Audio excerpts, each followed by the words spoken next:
Hey guys, so we had a young lady come in the other day that is a frequent runner. She runs about 3 times a week, a few kilometers at a time, nothing too crazy serious. But she says that her hips in the front are really starting to hurt her and bother her as her legs are moving up and down in that natural motion.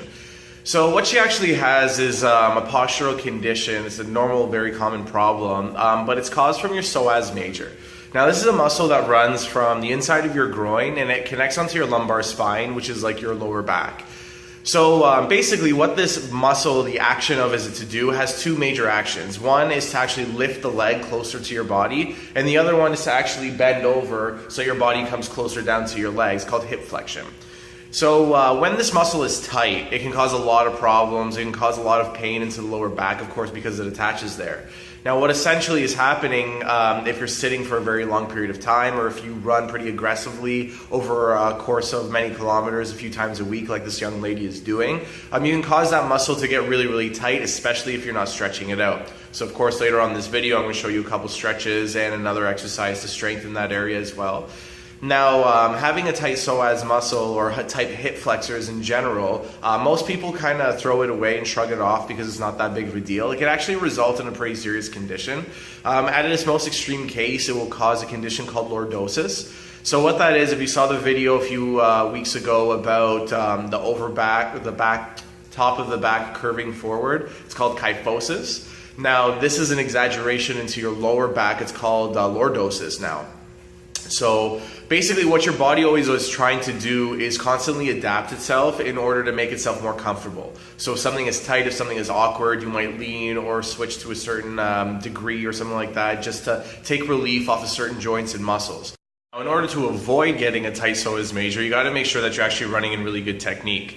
So for anybody who is a runner out there, if you're not actually lifting your knee up and driving it forward so that your knee is basically coming past your body as you're running, you're basically using a lot of hamstrings to do the running. Now you also have to remember, all your leg muscles, more specifically with your hamstrings and your glutes, they attach also into that lumbar spine.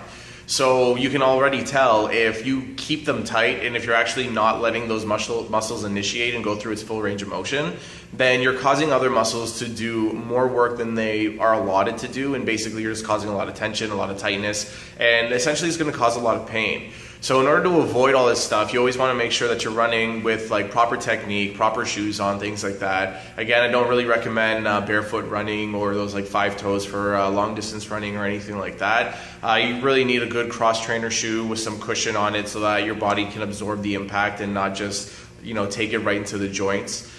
Okay, so the first stretch I'm going to show you is a leaning lunge. Okay, so basically this is the most effective and best way to get to your psoas major.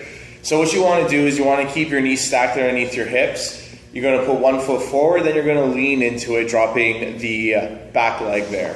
So from the side view, one of the things that you need to make sure that you're doing is that my knee is directly stacked underneath my hip. So it's not already way back here, and this is where I'm starting from. I don't want to hyperextend the joint or the muscle for that matter. So I want to make sure that my knee is nice and stacked straight. And then from here, I'm just going to lean forward and really drive that hip down, keeping my body nice and upright to get that full stretch.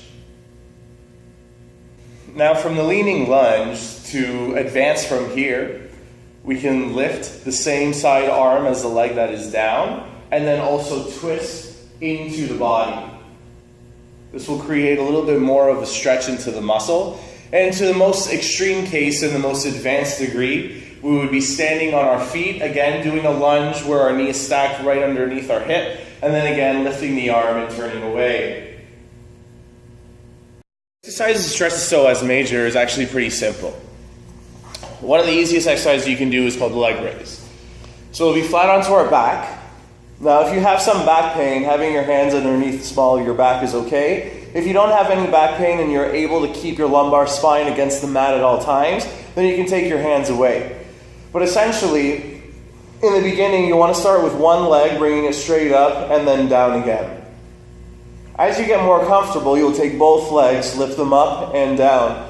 Again, guys, you want to make sure that your lumbar spine, so your lower back, is flat against the mat. If you're curling too much like this as you're trying to lift your legs, you're going to cause a lot of compression and pain into that lumbar spine. So making sure that you keep nice and neutral and comfortable is very important. Any further questions about how to stretch or strengthen your psoas major to reduce some of that hip flexor pain, give us a call or a message and we'll be sure to reply.